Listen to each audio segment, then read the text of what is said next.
اینجا آدمی که خوراک میتیه دروازه را هوی میکنه میدروه. حتی ما در اینجا 1 متر جا موندگیم که به شرایط حتی 1 دانه گوسفند دردی سر میشوه. هم آخر 12 تا جایی یعنی که چربای گوسفند نگاه کردن شرایط هست. سلام علیکم تماشابینان عزیز، شما کانال عجایب تیوی را تماشا دارید. بعد از ویدیوهای گوشتینا ما فکرم که هیچ کس در کانال ما ویدیو دیدگی نیست. به همین خاطر انشاءالله خداوند راضی باشه کم کم نوار کردن سر میکنیم برای شما در موضوعهای گوناگون. در یادتون باشه 1-2 سال پیش من درباره پرورش بوقا برای شما ویدیو کرده بودم. بسیار آدم مخلوم شد همین ویدیو و امروز میخوام درباره پرورش گوسفند برای شما ویدیو کنم. پیش از آن که با پرورش گوسفند یا که چی نمود حیوانی که باشد، اگر شما بخواید که همون چیز برای یک بیزنس تبدیل تید، اول شرایطش ساختن لازم.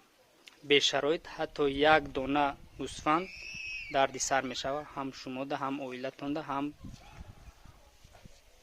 کسی که همون کار ده مشغول می شود دردی سر می شود. همون کار که دیل بزن شد دیگر نمی خواهی هم را بکنی. به همین خاطر اول شرایطش ساختن لازم، بعد همین کار را سر کردن در. خب شرایط برای چی میکنن؟ شرایط به خاطر میکنن که همون کار آسان شود، همون کار وقتی بسیار نگیره.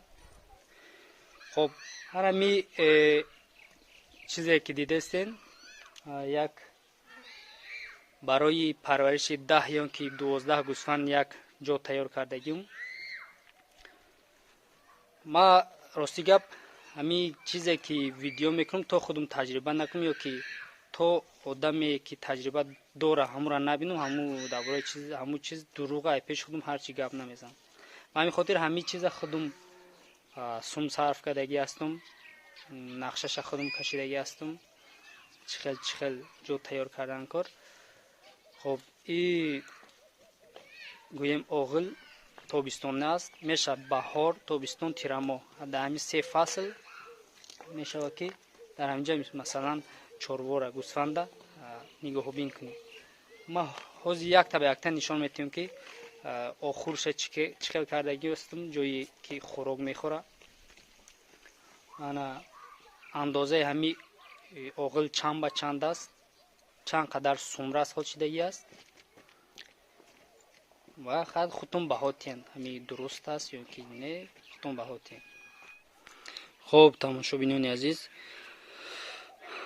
انا همین اندازه همین اوغل از این طرف تا انا این طرف تا راسی انمی ارماتروی غوصه که دیدستین تا همجا 3 متر و 60 سانتی متر است. خب انا اندازه این طرفش باشه، اندازه این طرفش باشه 3 متر است. انا ای ارماتور تا اونو استینه را تا استینه اسمی بلوک 3 متر است.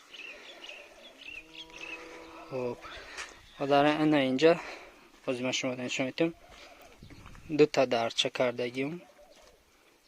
این درچه برای گوسفند در آوردن، این درچه برای جایی که همو آدمی که میدرویه همجا برای گوسفند خوراک میتیه برای آن همو آزی آنه کشکن خوی میکنیم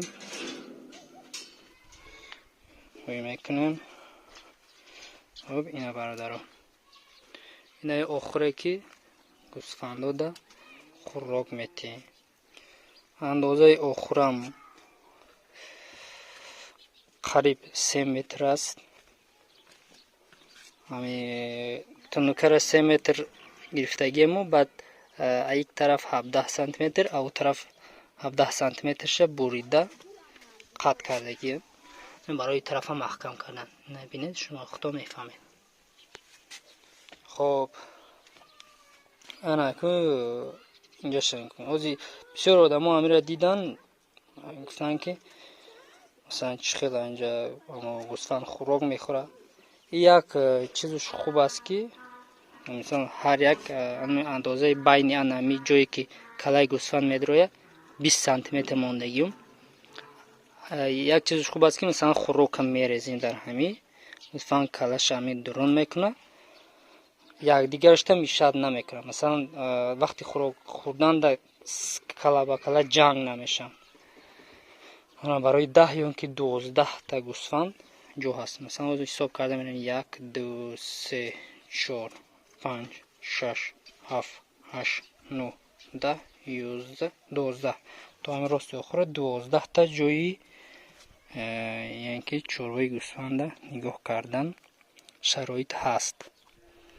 خب اینا با ای بالا ما نوار میگیرم خسروی بال بینن پرایکت چخیله اینجا آدمی که خوراک میتیه دروازه را هوی میکن میدرویه. حتی ما در اینجا 1 متر جا موندگیم که مثلا همو یم میکیم مثلا جاویو که چیزی که همی برای گوسفند میتی در همینجا ذخیره کرده میمونی. همینجا مثلا راه دور کشا کرده نمیگیره. همینجا تا نزدیکی در آمیتیو مثلا 10 منوت 15 منوت وقت میگیره کار بود میشه. خب تهشه با زلیوت کردگیم 5-7 سانتی متر یک خیلی جاش 5 یک خیلی جاش 7 سانتی متر.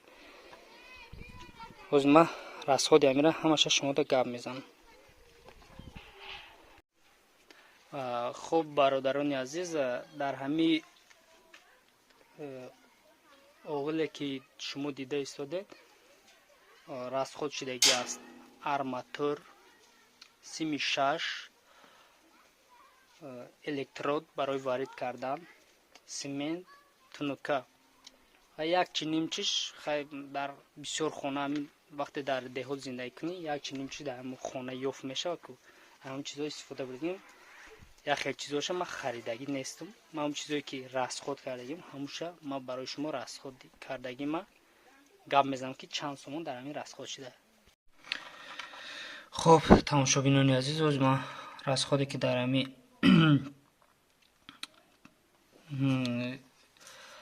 ساختمانی که مثال همی اوغل کردگیم رفتگی از ما شما در یک تا میگم.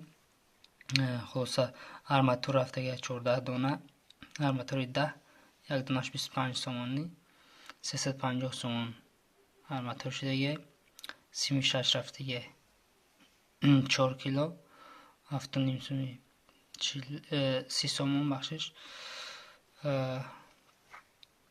خلاصه 30 سومن را سیم 6 تونوکا 3 متر 53 سومن چندین. خلاصه 160 سوم تونوکا شدگی. الکترود 60 دانه 50 درمی 30 سومانی. استوی سوارکا 100 سومانی. سمنت 2 قابچه 45 سومی. قطعی آوردنش مثال 10 سوم دیگه 50 سومانی 100 سومن. آبش ایتوک 770 سومانی رسخود شدگی برای همی اوغلا تا بود شدنشه. خیلی یک کمتر یارو قومو یارو شب رفتگی و چیزایی که در هر خانه در همی دهات هست.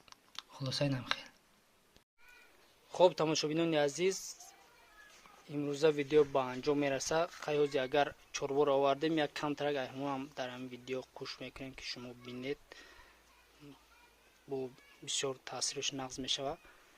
آینده چقدر که شما را فهموندم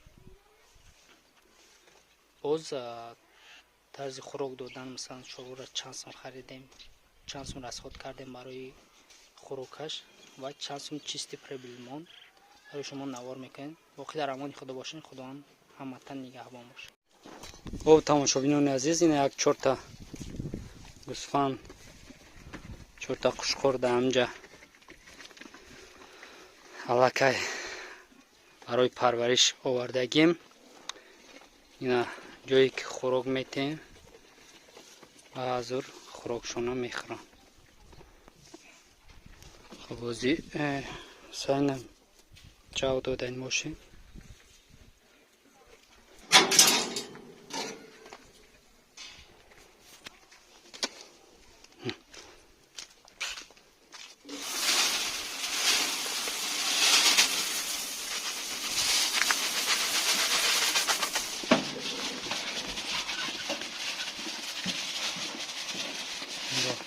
ҳар якташ алоҳида